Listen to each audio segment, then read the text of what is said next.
ಆತ್ಮೀಯ ವೀಕ್ಷಕರೇ ನಮಸ್ಕಾರ. ಇವತ್ತಿನ ಗಡಿ ಭಾಗವಾಗಿರುವಂತ ಬೀದರ್ ಜಿಲ್ಲೆಯ ಒಂದೇನು ಬಸವ ಕಲ್ಯಾಣ ತಾಲೂಕದಲ್ಲಿ ಇದ್ವಿ. ಹೌದು ವೀಕ್ಷಕರೇ, ಬಸವ ಕಲ್ಯಾಣ ಅಂದ ತಕ್ಷಣ ತಮ್ಗೆಲ್ಲರಿಗೂ ಗೊತ್ತು ಏನಂದ್ರೆ ಇದು ಶರಣನ ನಾಡು, ಸೂಫಿ ಸಂತರ ಬೀಡು. ಹೌದು ವೀಕ್ಷಕರೇ, ಇಲ್ಲಿ ಏನಪ್ಪಾ ಅಂತಂದ್ರೆ ಒಂದು ಶರಣನಾಗಿರ್ಬೋದು, ಸೂಫಿ ಸಂತರಾಗಿರ್ಬೋದು ನಡೆದಾಡಿರುವಂತ ಮತ್ತು ಇಲ್ಲಿ ಜನ್ಮಿಸಿರುವಂತ ಒಂದು ಏನಪ್ಪಾ ಅಂದ್ರೆ ನೆಲವೇ ಈ ಪುಣ್ಯಕ್ಷೇತ್ರವಾಗಿರುವಂತ ಗಡಿ ಭಾಗವಾಗಿರುವಂತ ಬೀದರ್ ಜಿಲ್ಲೆಯ ಬಸವ ಕಲ್ಯಾಣ ತಾಲೂಕು.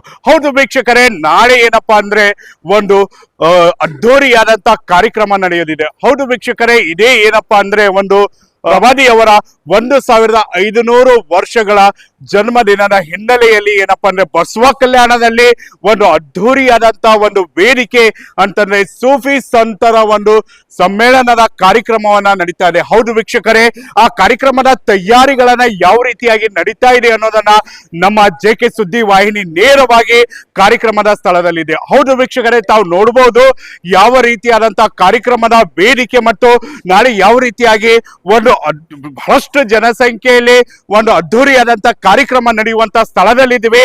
ತಾವು ನೋಡಬಹುದು, ಯಾಕಂದ್ರೆ ಸರಿ ಸುಮಾರಾಗಿ ಒಂದು 25,000ಕ್ಕೂ ಅಧಿಕವಾಗಿರುವಂತಹ ಚೇರ್ ಗಳನ್ನ ಹಾಕಲಾಗಿದೆ. ಹೌದು ವೀಕ್ಷಕರೇ, ಇದು ಸರಿ ಸುಮಾರಾಗಿ ಒಂದು ಬಸವ ಕಲ್ಯಾಣದಲ್ಲಿ ಐತಿಹಾಸಿಕವಾದಂತಹ ಕಾರ್ಯಕ್ರಮವನ್ನೇ ಆಗ್ಬಹುದು. ಯಾಕಂದ್ರೆ ಅಷ್ಟು ರೀತಿಯಾದಂತಹ ಚೇರ್ ಗಳ ವ್ಯವಸ್ಥೆಯನ್ನ ಮಾಡಿಸಲಾಗಿದೆ. ಅಲ್ಲದೇನೆ ತಾವು ನೋಡಬಹುದು ಎಲ್ಲೆಲ್ಲಿ ಕೂಡ ರಾಷ್ಟ್ರೀಯತೆ. ಹೌದು ವೀಕ್ಷಕರೇ, ಇದು ಏನಪ್ಪಾ ಅಂದ್ರೆ ಸೂಫಿ ಸಂತ ಶರಣರ ಒಂದು ಮೇಳವಾಗಿರುವುದರಿಂದ ಈ ಕಾರ್ಯಕ್ರಮದಲ್ಲಿ ಏನಪ್ಪಾ ಅಂದ್ರೆ ತಾವು ನೋಡಬಹುದು ಯಾವ ರೀತಿಯಾದಂತ ಒಂದು ರಾಷ್ಟ್ರ ಧ್ವಜದ ಕೇಸರಿ ಬಿಳಿ ಹಸಿರು ಒಂದು ರಾಷ್ಟ್ರೀಯತೆಯ ಸಂಕೇತವನ್ನ ಕೂಡ ಸಾರಿಸಲಾಗಿದೆ. ಹೌದು ವೀಕ್ಷಕರೇ, ನಾಳೆ ಏನಪ್ಪಾ ಅಂದ್ರೆ ಈ ಕಾರ್ಯಕ್ರಮದಲ್ಲಿ ಏನಂದ್ರೆ ಎಲ್ಲಾ ಮಠಾಧೀಶರು ಅಂತಂದ್ರೆ ಹರ್ಕೋಡದ ಶ್ರೀಗಳಾಗಿರ್ಬೋದು, ನಮ್ಮ ಹುಲ್ಸೋನ ಶ್ರೀಗಳಾಗಿರ್ಬೋದು, ಅಲ್ಲದೇನೆ ಹವಾ ಮಲ್ಲಿನಾಥ್ ಮಹಾರಾಜರಾಗಿರ್ಬೋದು, ಭಾಲ್ಕಿ ಪಟ್ಟದೇವರಾಗಿರ್ಬೋದು, ಈ ತರ ಹಲವಾರು ಶ್ರೀಗಳು, ಅಲ್ಲದೇನೆ ಏನಪ್ಪಾ ಅಂತಂದ್ರೆ ಖಾಜೆ ಬಂದೆ ನವಾಜ್ ದರ್ಗದ ಗುರುಗಳಾಗಿರ್ಬೋದು, ಅಲ್ಲದೆ ಪಾದ್ರಿಗಳಾಗಿರ್ಬೋದು, ಆದ್ರೆ ಮುಂತಾದವರು ಏನಪ್ಪಾ ಅಂದ್ರೆ ಕಾರ್ಯಕ್ರಮದಲ್ಲಿ ವೇದಿಕೆಯನ್ನ ಹಂಚಿಕೊಳ್ಳಲಿದ್ದಾರೆ. ಹೌದು ವೀಕ್ಷಕರೇ, ಏನಪ್ಪಾ ಅಂದ್ರೆ ನಾಳೆ ನಡೆಯುವಂತ ಕಾರ್ಯಕ್ರಮದ ಸ್ಥಳದಲ್ಲಿದ್ದೀವಿ. ಕಾರ್ಯಕ್ರಮ ಯಾವ ರೀತಿಯಾಗಿ ಅಂತಂದ್ರೆ ನಿಜಕ್ಕೂ ಕೂಡ ತಾವು ಕಾರ್ಯಕ್ರಮವನ್ನ ಯಾವ ರೀತಿಯಾಗಿ ನಡೀತಾ ಇದೆ ಅಂತಂದ್ರೆ ಇಲ್ಲಿ ತಯಾರಿಗಳನ್ನ ತೋರಿಸ್ತಾ ಇದೀವಿ. ಮುಂಭಾಗದಲ್ಲಿದ್ದೀವಿ. ಹಾಗಾದ್ರೆ ಬನ್ನಿ ವೀಕ್ಷಕರೇ, ಸ್ಟೇಜ್ ನ ಯಾವ ರೀತಿಯಾದಂತ ತಯಾರಿಯನ್ನ ನಡೀತಾ ಇದೆ ಅನ್ನೋದನ್ನ ನಾವು ನಿಮ್ಗೆ ವೀಕ್ಷಕರೇ ಇಲ್ಲಿ ವೇದಿಕೆಯ ಮುಂಭಾಗದಲ್ಲಿದ್ದೀವಿ. ಯಾವ ರೀತಿಯಾದಂತ ತಯಾರಿಗಳನ್ನ ನಡೀತಾ ಇದೆ ಅನ್ನೋದನ್ನ, ವೇದಿಕೆಯ ಒಂದು ತಯಾರಿ ಯಾವ ರೀತಿ ಆಗಿದೆ ಅನ್ನೋದನ್ನ ನಾವು ನಿಮ್ಗೆ ತೋರಿಸ್ತಾ ಇದೀವಿ. ವೀಕ್ಷಕರೇ, ತಾವು ನೋಡ್ಬೋದು ಸರಿ ಸುಮಾರಾಗಿ ಏನಪ್ಪಾ ಅಂದ್ರೆ ನಾಳೆ ಒಂದು ಈ ಕಾರ್ಯಕ್ರಮದಲ್ಲಿ ವೇದಿಕೆ ಕಾರ್ಯಕ್ರಮದಲ್ಲಿ ಏನಪ್ಪಾ ಅಂದ್ರೆ ಗಣ್ಯಾತಿ ಗಣ್ಯರು, ಮಠಾಧೀಶರು, ಅಲ್ಲದೇನೆ ಹಲವಾರು ಧರ್ಮದ ಗುರುಗಳು ಕೂಡ ಏನಪ್ಪಾ ಅಂದ್ರೆ ಈ ವೇದಿಕೆ ಮೇಲೆ ಬರೋರಿದ್ದಾರೆ. ಹೌದು ವೀಕ್ಷಕರೇ, ಏನಪ್ಪಾ ಅಂದ್ರೆ ಇದೇ ಕರ್ನಾಟಕ ಸರ್ಕಾರದ ಒಂದು ಏನಪ್ಪಾ ಅಂದ್ರೆ ಮಂತ್ರಿಗಳಾಗಿರುವಂತವ್ರು ಈಶ್ವರ್ ಖಂಡ್ರೆ ಅವರಾಗಿರ್ಬೋದು, ಪ್ರಿಯಾಂಕ್ ಖರ್ಗೆ ಅವರಾಗಿರ್ಬೋದು, ಮತ್ತೆ ಸತೀಶ್ ಜಾರಕಿಹೊಳಿ ಅವರಾಗಿರ್ಬೋದು, ಮುಂತಾದವರು ಕೂಡ ಏನಪ್ಪಾ ಅಂದ್ರೆ ಈ ಕಾರ್ಯಕ್ರಮದಲ್ಲಿ ಬರೋರಿದ್ದಾರೆ. ಅಲ್ಲದೆ ಮಾಜಿ ಸಚಿವರಾಗಿರುವಂತ ರಾಜಶೇಖರ್ ಬಿ ಪಾಟೀಲ್ ಅವರಾಗಿರ್ಬೋದು, ವಿಜಯ್ ಸಿಂಗ್ ಅವರಾಗಿರ್ಬೋದು, ಭಾರತ ತಂಡದ ಮಾಜಿ ಕ್ಯಾಪ್ಟನ್ ಆಗಿರುವಂತ ಅಜಿರುದ್ದೀನ್ ಅವರು ಕೂಡ ಏನಪ್ಪಾ ಅಂದ್ರೆ ಕಾರ್ಯಕ್ರಮದಲ್ಲಿ ಬರೋರಿದ್ದಾರೆ. ಹಾಗಾದ್ರೆ ವೇದಿಕೆಯ ಮೇಲಿದ್ದೀವಿ. ಯಾವ ರೀತಿಯಾದಂತ ತಯಾರಿಯನ್ನ ನಡೀತಾ ಇದೆ ತಾವು ನೋಡ್ಬೋದು ವೀಕ್ಷಕರೇ. ಇದು ಇಲ್ಲಿ ನಡೆಯುವಂತ ವೇದಿಕೆಯ ಕಾರ್ಯಕ್ರಮದ ಮುಂಭಾಗದಲ್ಲಿ ಇದ್ದೀವಿ. ನಮ್ಮ ಕ್ಯಾಮ್ರಾಮನ್ ನಿಮ್ಗೆ ವೇದಿಕೆಯ ತಯಾರಿಗಳನ್ನ ತೋರಿಸ್ತಾ ಇದ್ದಾರೆ. ಯಾವ ರೀತಿಯಾದಂತ ಸಕಲ ತಯಾರಿಗಳನ್ನ ನಡೀತಾ ಇದೆ ಅನ್ನೋದನ್ನ ತೋರಿಸ್ತಾ ಇದ್ದಾರೆ. ಹೌದು ವೀಕ್ಷಕರೇ, ಸರಿ ಸುಮಾರಾಗಿ 100ಕ್ಕೂ ಅಧಿಕವಾಗಿರುವಂತ ಗೆಸ್ಟ್ಗಳು ಕೂಡಿಕೊಳ್ಳುವಂತ ಒಂದು ವೇದಿಕೆಯ ಮುಂಭಾಗದಲ್ಲಿ ಇದ್ದೀವಿ. ಯಾವ ರೀತಿಯಾದಂತ ವೇದಿಕೆ ಹಿಂಭಾಗದಲ್ಲಿ ಕೂಡ ಏನಪ್ಪಾ ಅಂದ್ರೆ ತ್ರಿವರ್ಣ ಧ್ವಜದ ಸಂಕೇತವು ಕೂಡ ಏನಪ್ಪಾ ಅಂದ್ರೆ ರಾರಾಜಿಸ್ತಾ ಇದೆ. ಹೌದು ವೀಕ್ಷಕರೇ, ಇಲ್ಲಿ ತಾವು ನೋಡ್ಬೋದು ಕೇಸರಿ ಬಿಳಿ ಹಸಿರು ಒಂದು ರಾಷ್ಟ್ರೀಯತೆ, ಒಂದು ನಮ್ಮ ರಾಷ್ಟ್ರ ಧ್ವಜದ ಸಂಕೇತವನ್ನ ಏನಪ್ಪಾ ಅಂದ್ರೆ ಇಲ್ಲಿ ವೇದಿಕೆ ಮೂಲಕ ತೋರಿಸಲಾಗ್ತಾ ಇದೆ. ಈ ಕಾರ್ಯಕ್ರಮವನ್ನು ಸಲೀಂ ಅಹಮದ್ ಅವರು ಏನಪ್ಪಾ ಈ ಹಿಂದೆ ಕರ್ನಾಟಕದಲ್ಲಿ 2-3 ಕಾರ್ಯಕ್ರಮಗಳನ್ನ ಮಾಡಿದ್ದಾರೆ. ಆದ್ರೆ ಇಲ್ಲಿ ಬಸವ ಕಲ್ಯಾಣದ ಒಂದು ಏನಂದ್ರೆ ಒಂದು ಜನರಿಗೂ ಕೂಡ ಏನಪ್ಪಾ ಅಂದ್ರೆ ಒಂದು ಭಾವೈಕ್ಯತೆ ಸಂಕೇತವನ್ನ, ಭಾವೈಕ್ಯತೆಯನ್ನ ಮೂಡಬೇಕು, ಆ ಜನರಲ್ಲಿ ಸಂದೇಶ ಸಾರಬೇಕು ಅನ್ನೋದರ ಕುರಿತಾಗಿ ಈ ಕಾರ್ಯಕ್ರಮವನ್ನ ಇಲ್ಲಿ ಆಯೋಜಿಸಲಾಗಿದೆ. ಹಾಗಾದ್ರೆ ಬನ್ನಿ ವೀಕ್ಷಕರೇ, ಏನೆಲ್ಲ ನಡೆಯುತ್ತೆ ಏನೆಲ್ಲ ಇಲ್ಲ ಅನ್ನೋದನ್ನ ಸ್ವತಃ ಇನ್ನೋರ್ವರು ಕಮಿಟಿಯವರು ಇದ್ದಾರೆ, ಅವ್ರ ಜೊತೆ ಮಾತಾಡೋಣ. ನಮಸ್ಕಾರ. ಇದು ಸೂಫಿ ಸಂತ್ ಏನು ಸಮಾವೇಶ ನಾಳೆ ನಡೀತಾ ಇದೆ. ಇದು ರಾಜ್ಯದಲ್ಲಿ 2ನೇ ಬಾರಿ ಇಲ್ಲಿ ಆಯೋಜನೆ ಆಗಿದೆ. ಹುಬ್ಬಳ್ಳಿಯಲ್ಲಿ ಮೊದಲನೇ ಬಾರಿಗೆ ಸೂಫಿ ಸಂತ ಸಮ್ಮೇಳನ ಸನ್ಮಾನ್ಯ ಸಲೀಂ ಅಹಮದ್ ಅವರು, ಸರ್ಕಾರದ ವಿಧಾನ ಪರಿಷತ್ತಿನ ಮುಖ್ಯ ಸಚೇತಕರು, ಅವರ ಒಂದು ವಿಚಾರದಿಂದ, ಅವರ ಆಲೋಚನಾ ಲಹರಿಯಿಂದ ಆರಂಭ ಆಯಿತು. ಆ ಒಂದು ಯಾತ್ರೆ ಮುಂದೆ ಕೊಪ್ಪಳದಲ್ಲೇ ನಡೀತು. ಕೊಪ್ಪಳದಲ್ಲಿ ಅನೇಕ ಸೂಫಿಗಳು, ಸಂತರು, ಮಠಾಧೀಶರು ಅಲ್ಲಿ ಭಾಗವಹಿಸಿ ಸಾಮರಸ್ಯದ ಸಂದೇಶವನ್ನು ರವಾನೆ ಮಾಡಿದರು. ಈಗ ಪ್ರವಾದಿ ಮೊಹಮ್ಮದ್ ಸಲ್ಲಲ್ಲಾಹು ಅಲೈಹಿ ವಸಲ್ಲಂ ರವರ 1500ನೇ ಜನ್ಮದಿನೋತ್ಸವ ವಾರ್ಷಿಕ ಆಚರಣೆಯನ್ನು ನಾವು ಮಾಡ್ತಾ ಇದ್ದೇವೆ. ಇಂಥ ಒಂದು ವಿಶೇಷ ಸಂದರ್ಭ ಇವತ್ತು ಒದಗಿ ಬಂದಿದೆ ನಮಗೆ. ಈ ಒಂದು ಸನ್ನಿವೇಶದಲ್ಲಿ ನಾಡಿನ ಜನರಿಗೆ, ದೇಶದ ಜನರಿಗೆ ಒಂದು ಸಾಮರಸ್ಯದ, ಶಾಂತಿಯ ಸಂದೇಶ, ಭಾವೈಕ್ಯತೆಯ ಸಂದೇಶ ರವಾನಿಸಬೇಕು ಅನ್ನುವ ನಿಟ್ಟಿನಲ್ಲಿ ಈ ಕಾರ್ಯಕ್ರಮಗಳು ಆಯೋಜನೆ ಆಗ್ತಾ ಇದ್ದಾವೆ. ಈ ಕಾರ್ಯಕ್ರಮಗಳ ಮೂಲಕ ನಾವು ನಾಡಿನ ಜನತೆಗೆ ಸಾಮರಸ್ಯ, ಶಾಂತಿ ಮತ್ತು ಸಹಬಾಳ್ವೆಯ ಸಂದೇಶ ಇಲ್ಲಿ ರವಾನೆ ಆಗುತ್ತೆ. ನಾಳೆ ಕಾರ್ಯಕ್ರಮದಲ್ಲಿ, ವೇದಿಕೆ ಕಾರ್ಯಕ್ರಮದಲ್ಲಿ ಯಾರೆಲ್ಲ ಇರೋರಿದ್ದಾರೆ? ಯಾಕಂದ್ರೆ ಒಂದು ಸೂಫಿ ಸಂತರ ಅಂದ ಮೇಲೆ ಯಾರೆಲ್ಲ ಬರೋರಿದ್ದಾರೆ ಮತ್ತು ಏನೆಲ್ಲ ನಡೆಯುತ್ತೆ ಅಂತೇಳಿ. ಈ ಕಾರ್ಯಕ್ರಮದಲ್ಲಿ ಸೂಫಿ ಸಂತ ಏನು ಕಾನ್ಫರೆನ್ಸ್ ಇದೆಯಲ್ಲ, ಅದರ ಪೀಠಿಕೆಯಲ್ಲೇ ನಿಮಗೆ ಕಾಣುತ್ತೆ ಸೂಫಿಗಳು ಮತ್ತು ಸಂತರು. ಸೂಫಿಗಳು ಇಸ್ಲಾಂ ಧರ್ಮದ ಅನುಯಾಯಿಗಳು. ಅವರು ಮತೀಯ ಸಾಮರಸ್ಯ, ಸದ್ಭಾವನೆಗಾಗಿ ಅವರು ಈ ರಾಷ್ಟ್ರದಲ್ಲಿ ಪ್ರಯತ್ನ ಮಾಡಿದವರು. ಅದರ ಜೊತೆಗೆ ಮಠಾಧೀಶರು ಬರ್ತಾರೆ, ಸಂತರು, ಅದು ಹಿಂದೂ ಧರ್ಮೀಯರಾಗಿರ್ತಾರೆ. ಅದರ ಜೊತೆಗೆ ಬೇರೆ ಬೇರೆ ಧರ್ಮಗುರುಗಳು ಸಹಿತ ಈ ವೇದಿಕೆಯನ್ನು ಅಲಂಕರಿಸಲಿದ್ದಾರೆ. ಅದರ ಜೊತೆಗೆ ನಾಡಿನ ಸಾಮರಸ್ಯ ಪರಂಪರೆಯನ್ನು, ಮತೀಯ ಸಾಮರಸ್ಯದ ಪರಂಪರೆಯನ್ನು, ರಾಷ್ಟ್ರೀಯತೆಯನ್ನು ಒಪ್ಪುವಂತಹ ಏನು ಮನಸ್ಸುಗಳಿದ್ದಾವೆ, ರಾಜಕೀಯ ಮುಖಂಡರುಗಳು, ಅವರು ಸಹಿತ ಈ ವೇದಿಕೆಯನ್ನು ಅಲಂಕರಿಸಿ ಈ ವೇದಿಕೆಯ ಮೂಲಕ ಒಂದು ಸಂದೇಶ ಕೊಡಲಿದ್ದಾರೆ. ಅಂದ್ರೆ ರಾಜಕೀಯ ಗಣ್ಯರಲ್ಲಿ ಏನು ಮಿನಿಸ್ಟರ್ ಆಗಿರ್ಬೋದು, ಇವರೆಲ್ಲ ಬರೋರಿದ್ದಾರ ಮತ್ತೆ ಹೇಗೆ ಅಂತೇಳಿ? ಹೌದು, ಇದು ವಿಶೇಷವಾಗಿ ಕರ್ನಾಟಕ ವಿಧಾನ ಪರಿಷತ್ತಿನ ಸರ್ಕಾರದ ಮುಖ್ಯ ಸಚೇತಕರಾದ ಸನ್ಮಾನ್ಯ ಸಲೀಂ ಅಹಮದ್ ಅವರು, ಈ ಜಿಲ್ಲೆಯ ಹಿರಿಯ ರಾಜಕಾರಣಿಗಳು, ಜಿಲ್ಲಾ ಉಸ್ತುವಾರಿ ಸಚಿವರು, ಜಿಲ್ಲೆಯ ಬೇರೆ ಬೇರೆ ಮಂತ್ರಿಗಳು, ಈ ಜಿಲ್ಲೆಗೆ ಸಂಬಂಧಿಸಿದ ಶಾಸಕರುಗಳು, ಜನಪ್ರತಿನಿಧಿಗಳು ಇಲ್ಲಿ ಭಾಗವಹಿಸ್ತಾರೆ. ಏನ ರಾಜಕೀಯ ಗಣ್ಯರು ಬರ್ತಾರೆ ಅಂದ್ರೆ ಏನೋ ರಾಜಕೀಯ ಕಾರ್ಯಕ್ರಮ ನಡೆದಿದೆ ಅಂತ? ಇಲ್ಲ, ಹಾಗೇನಿಲ್ಲ. ರಾಜಕೀಯ ಕಾರ್ಯಕ್ರಮ ಅಂತೂ ಅಲ್ವೇ ಅಲ್ಲ. ಇದು ಧಾರ್ಮಿಕ ಸೌಹಾರ್ದತೆಯ ಬಗ್ಗೆ, ರಾಷ್ಟ್ರವನ್ನು ಕಟ್ಟುವಂಥ ಮಾತುಗಳು ನಾಳೆ ನಡೀತವೆ. ರಾಷ್ಟ್ರವನ್ನು ಕಟ್ಟುವಂಥ ಮಾತುಗಳು, ಮನಸ್ಸುಗಳನ್ನು ಕಟ್ಟುವಂಥ ಮಾತುಗಳು. ಈಗೇನೋ ಸದ್ಯ ಪರಿಸ್ಥಿತಿಯಲ್ಲಿ ಧಾರ್ಮಿಕ ಸಹಿಷ್ಣುತೆ ಸ್ವಲ್ಪ ಕಂದಕಗಳು ಮೂಡ್ತಾ ಇದ್ದಾವೆ. ಆ ಕಂದಕಗಳನ್ನು ಕೊನೆಗಾಣಬೇಕು. ಅದರ ಜೊತೆಗೆ ಈ ಪ್ರವಾದಿ ಮೊಹಮ್ಮದ್ ಅವರ ಸಂದೇಶಗಳೇನಿದಾವಲ್ಲ, ಆ ಸಂದೇಶವನ್ನು ಇಲ್ಲಿ ಪಸರಿಸುವ ನಿಟ್ಟಿನಲ್ಲಿ ನಾಳೆ ಕಾರ್ಯಕ್ರಮ ಇಲ್ಲ ಆಗ್ತದೆ. ಎಷ್ಟು ಜನ ಬರುವಂಥ ನಿರೀಕ್ಷೆ ಇದೆ ಮತ್ತು ಅವರಿಗೆಲ್ಲ ಏನೆಲ್ಲ ವ್ಯವಸ್ಥೆ ಮಾಡಿಸಲಾಗಿದೆ? ಎಷ್ಟು ಜನ ವ್ಯಾಲೆಂಟಿಯರ್ಸ್ ಇದ್ದಾರೆ? ಸುಮಾರು 25,000ಕ್ಕಿಂತ ಹೆಚ್ಚು ಜನಸಂಖ್ಯೆ ಇಲ್ಲಿ ಸೇರುವ ನಿರೀಕ್ಷೆಯನ್ನು ಹೊಂದಿದ್ದೇವೆ. ಅದಕ್ಕೆಲ್ಲ ವ್ಯವಸ್ಥೆಗಳನ್ನು ಸಂಘಟಕರು ಮಾಡಿಕೊಂಡಿದ್ದಾರೆ. ಈ ಬೃಹತ್ ವೇದಿಕೆಯಲ್ಲಿ ಸುಮಾರು 150 ಜನ ಕೂಡುವಂಥ ಎಲ್ಲ ವ್ಯವಸ್ಥೆ ಇದೆ. ವಿವಿಧ ಸಮಿತಿಗಳನ್ನು ಸಂಘಟಕರು ಮಾಡಿಕೊಂಡಿದ್ದಾರೆ. ಆ ವೇದಿಕೆಗಳ ಮೂಲಕ ಈ ಕಾರ್ಯಕ್ರಮವನ್ನು ನಡೆಸುವಂಥ ಎಲ್ಲ ಪ್ರಯತ್ನ ಸಂಘಟಕರು ಸುಮಾರು 15-20 ದಿನಗಳಿಂದ ಮಾಡ್ತಾ ಇದ್ದಾರೆ. ಅಂದರೆ ಆಯೋಜನೆಯಲ್ಲಿ ಏನೇನು ವ್ಯವಸ್ಥೆ ಇದೆ? ಆಯೋಜನೆಯಲ್ಲಿ ಅನೇಕ ಸಮಿತಿಗಳಿದ್ದಾವೆ. ಬಂದಂಥ ಜನರಿಗೆ ಕೂತ್ಕೊಳ್ಳಿಕ್ಕೆ ಚೇರ್ಗಳಿದ್ದಾವೆ, ಕುರ್ಚಿಗಳಿದ್ದಾವೆ. ಆನಂತರ ನೀರಿನ ವ್ಯವಸ್ಥೆ ಮಾಡಲಾಗಿದೆ, ಊಟದ ವ್ಯವಸ್ಥೆನೂ ಕೂಡ ಮಾಡಿದ್ದಾರೆ. ಅಶೋಕ್ ಕಲ್ಯಾಣಿನ ತಿಪ್ರಾತಿನ ಮಠಾಧೀಶರು ಅವ್ರನ್ನೂ ಕೂಡ ಬರ್ತಿದ್ದಾರೆ. ಹರ್ಕೂಡಿನ ಸ್ವಾಮೀಜಿ ಅವರು ಕೂಡ ಬರ್ತಿದ್ದಾರೆ. ಭಾಲ್ಕಿ ಅಪ್ಪಾಜಿ ಅವರು ಕೂಡ ಬರ್ತಿದ್ದಾರೆ. ಹಾಗೆ ಹವಾ ಮಲ್ಲಿನಾಥ್ ಮಹಾರಾಜ್ ಅವರು ಕೂಡ ಬರ್ತಿದ್ದಾರೆ. ಮತ್ತೆ ಬಹಳಷ್ಟು ಸೂಫಿ ಸಂತ ಸೈಯದ್ ಅನ್ವರುಲ್ಲಾ ಹುಸೈನಿ ಅವರು ಕೂಡ ಬರ್ತಿದ್ದಾರೆ. ಅದೇ ರೀತಿಯಾಗಿ ಬಸವ ಕಲ್ಯಾಣ್ ಖಾಜಾ ಜಿಯಾವುಲ್ ಹಸನ್ ಜಾಗೀರ್ದಾರ್ ಸೈಯದ್ ಅಹಮದ್ ಪಾಷಾ ಖಾದ್ರಿ ಹುನ್ನಾಬಾದ್ನಿಂದ ಅವರು ಕೂಡ ಬರ್ತಿದ್ದಾರೆ. ಸಿರಾಜ್ ಬಾಬಾ ಗುಲ್ಬರ್ಗದಿಂದ ಅವ್ರನ್ನೂ ಬರ್ತಿದ್ದಾರೆ. ಮತ್ತೆ ನಮ್ಮ ಗುಲ್ಬರ್ಗದ ಬಂದಾ ನವಾಜ್ ದರ್ಗಾದ ಗುಲ್ಬರ್ಗ ಸಜ್ಜಾದಿ ನಶೀನಾದ ಖಾಜ್ ಅಲಿ ಪಾಷಾ ಸಾಬ್ ಅವರು ಕೂಡ ಬರ್ತಿದ್ದಾರೆ. ಬಹಳಷ್ಟು ಸೂಫಿ ಸಂತ್ ಬರ್ತಿದ್ದಾರೆ. ಇದು ಕಾರ್ಯಕ್ರಮ ಮಾಡೋದ ಉದ್ದೇಶ ಏನೆಂದರೆ ಪ್ರಾಫಿಟ್ ಮೊಹಮ್ಮದ್ ಸಲ್ಲಲ್ಲಾಹು ಅಲೈಹಿ ವಸಲ್ಲಂ ಅವರ 1500 ವರ್ಷ ಇದು ಆಗಿನ ಕಡೆಯಿಂದ ಇದು ಮಾಡ್ತಿದ್ದೇವೆ. ಇದ್ರ ಮಾಡೋದ್ ಮೇನ್ ಉದ್ದೇಶ ಅಂದರೆ ಈ ನಾಡಿನಲ್ಲಿ ಇದು ಬಸವೇಶ್ವರ ನಾಡು, ಇಲ್ಲಿ ಎಲ್ಲಾ ತರಹದ ಇದು ಸೂಫಿ ಸಂತರ ನಾಡಿದೆ. ಇಲ್ಲಿ ಎಲ್ಲ ಭಾಯಿಚಾರ ಇರಬೇಕು. ಅದೇ ನಮ್ಮ ದೇಶದಲ್ಲಿ ಏನ್ ಮೆಸೇಜ್ ಅಂತ ನಡೀತಿದೆ ಅದರ ವಿರುದ್ಧ ಆಗಿ ಇದು ದೇಶದಲ್ಲಿ ಎಲ್ಲ ಸೂಫಿ ಎಲ್ಲರೂ, ಹಿಂದೂ ಮುಸ್ಲಿಂ ಎಲ್ಲರೂ, ಕ್ರಿಶ್ಚಿಯನ್ನು ಎಲ್ಲ ಮಾನವತಾ ಸೇವಾ ಮಾಡ್ಬೇಕಂತ ಉದ್ದೇಶದಿಂದ ಈ ಕಾರ್ಯಕ್ರಮ ಮಾಡ್ತಿದ್ದೇವೆ.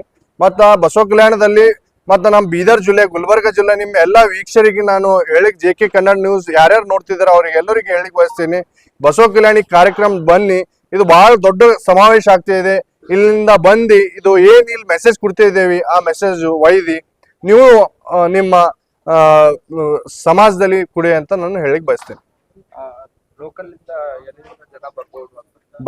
ಇಲ್ಲಿ ಬಸವ ಕಲ್ಯಾಣ್ ಲೋಕಲ್ ಜನ ಬರ್ತಿದ್ದಾರೆ. ಅದೇ ರೀತಿಯಾಗಿ ಹುಲ್ಸೂರು, ಮಂಠಾಳ, ಕೊಯ್ನೂರು, ನಾರಾಯಣಪುರು, ಪ್ರತಾಪುರ್, ಪ್ರತಿಯೊಂದು ಸರ್ಕಲ್ ಬಸವ ಕಲ್ಯಾಣ್ ಪ್ರತಿಯೊಂದು ಹಳ್ಳಿಯಿಂದ ಬರ್ತಿದ್ದಾರೆ. ಅದೇ ರೀತಿಯಾಗಿ ಹುನ್ನಾಬಾದ್ನಿಂದ ಬರ್ತಿದ್ದಾರೆ, ಹುಡುಗಿ. ಅದೇ ರೀತಿ ಪ್ರತಿ ಬೀದರ್ ಜಿಲ್ಲೆ ಪ್ರತಿಯೊಂದಲ್ಲಿ ನಾವು ಹೋಗಿದ್ದೀವಿ. ನಂದಗಾಂವ್, ಹಲಿಕೇಡ್, ಸ್ಥಳೀಯ ನಾಯಕರ ಯಾವ ರೀತಿಯಾಗಿ ಸಹಕಾರ ಎಲ್ಲಾ ಬಸವ ಕಲ್ಯಾಣದ ಎಲ್ಲಾ ಪಕ್ಷದ ನಾಯಕರು, ಎಲ್ಲಾ ಬಸವ ಕಲ್ಯಾಣದ ಎಲ್ಲಾ ಸಮಾಜ ಸೇವಕರು ಅವರು ಕೂಡ ಈ ಕಾರ್ಯಕ್ರಮದಲ್ಲಿ ಬಹಳಷ್ಟು ಮುಂದ್ ಬಂದು ಕೆಲಸ ಮಾಡ್ತಿದ್ದಾರೆ. ಇದು ಬಸವ ಕಲ್ಯಾಣ ಜನರ ಕಾರ್ಯಕ್ರಮ ಇದೆ. ಇದು ಯಾರು ಪೀಪಲ್ ಆಫ್ ಬಸವ ಕಲ್ಯಾಣ್, ಇದು ಬಸವ ಕಲ್ಯಾಣದ ಪ್ರತಿಯೊಬ್ಬರ ಕಾರ್ಯಕ್ರಮ ಇದೆ. ಆದ ಕಾರಣ ಬಸವ ಕಲ್ಯಾಣದ ಅದೇ ರೀತಿ ಎಲ್ಲಾ ಸಮಾಜದ ಸ್ಪೆಷಲ್ ಆಗಿ ನಾವು ಇಲ್ಲಿ ಲಿಂಗಾಯತ್ ಸಮಾಜ ಆಗಿರಲಿ, ಮರಾಠ ಆಗಿರಲಿ, ಪ್ರತಿಯೊಂದು ಸಮಾಜದವರಿಗೆ ನಾವು ಬಯಸ್ತೇವೆ.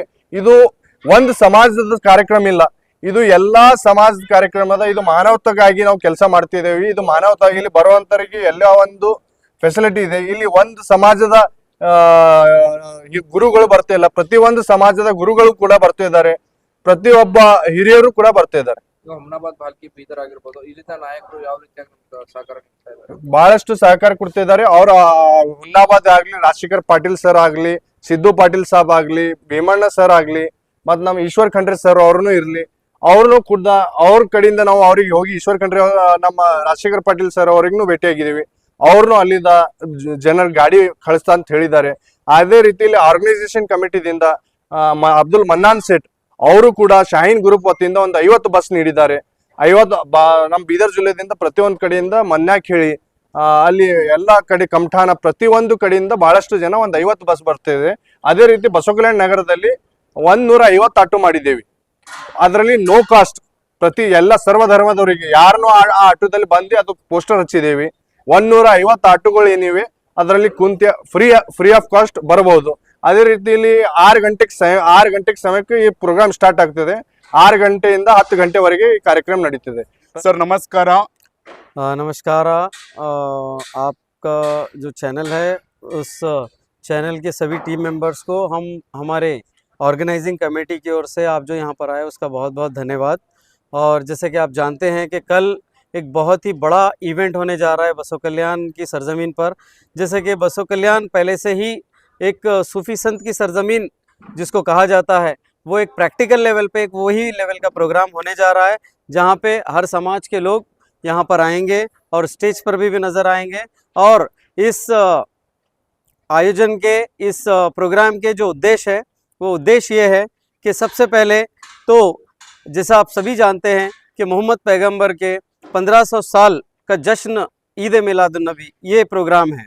और साथ में जो हमारे अली बाबा जो गुलबर्गा के दरगाह के सज्जादा नशीन है, वो कर्नाटका स्टेट के वक्फ बोर्ड के चेयरमैन बनने पर उनको सम्मान्य कार्यक्रम भी रखा गया है। और साथ ही साथ हमारे सूफी संत एक अच्छा मैसेज हिंदू, मुस्लिम, सिख, ईसाई आपस में हैं, भाई भाई, ये उद्देश्य के साथ में हम लोग इस प्रोग्राम को बसव कल्याण में यहाँ पर ऑर्गेनाइज किए हैं। कितने लोग आने का हमारा अनुमान जो है 18 से 20 हज़ार से ज़्यादा लोग इस प्रोग्राम में जो है शरीक होंगे, ऐसा हमारा अनुमान है।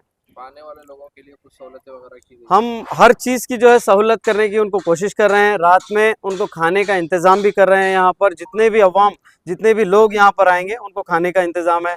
फिर उनको सिटिंग अरेंजमेंट अच्छे से अच्छा हमने करने की कोशिश की है। और जैसा कि आप जानते हैं कि जैसा सर्दी के दिन है, लेकिन उसको भी ख्याल रखते हुए जो है हीटर्स का भी पूरा इस्तेमाल यहाँ पर हम लोग करके उनको अच्छे से ज़्यादा सहूलत देने की कोशिश कर रहे हैं। लगभग कितने वॉलंटियर्स रहेंगे?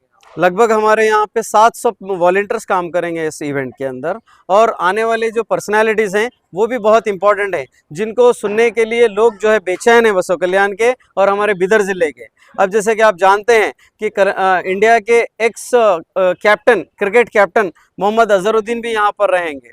और साथ में सतीश जारकिहोड़ी साहब भी यहाँ पे रहेंगे, ईश्वर खंडरे साहब भी यहाँ पर आने वाले हैं, और साथ में अजय सिंह साहब भी आने वाले हैं, प्रियंक खरगे साहब भी यहाँ पर आने वाले हैं, और अबू तालिब रहमानी साहब भी यहाँ पर आने वाले हैं। All India Muslim personal law board के वाइस प्रेसिडेंट भी ये इस प्रोग्राम में शिरकत करने वाले हैं, और हमारे लोकल के विजय सिंह साहब भी यहाँ पर जो है ऑर्गेनाइज कर रहे हैं प्रोग्राम को। और ये पूरा मार्गदर्शन जो है हमारे सलीम अहमद साहब MLC और chief whip government of Karnataka के मार्गदर्शन पे प्रोग्राम होने जा रहा है। आपके चैनल के माध्यम से मैं पूरे बिदर ज़िले के अवाम से, जनता से विनती करता हूं, गुजारिश करता हूं कि आप बसो कल्याण आइए, इस सूफी संत कॉन्फ्रेंस को अटेंड कीजिए और हमें बसो कल्याण वालों को आपका एक खिदमत करने का मौका दीजिए। इतना कहते हुए मैं आप सभी लोग जानते हैं कि 7 दिसंबर को बसो कल्याण में एक बहुत बड़ा प्रोग्राम होने जा रहा है सूफी संत कॉन्फ्रेंस के नाम पर।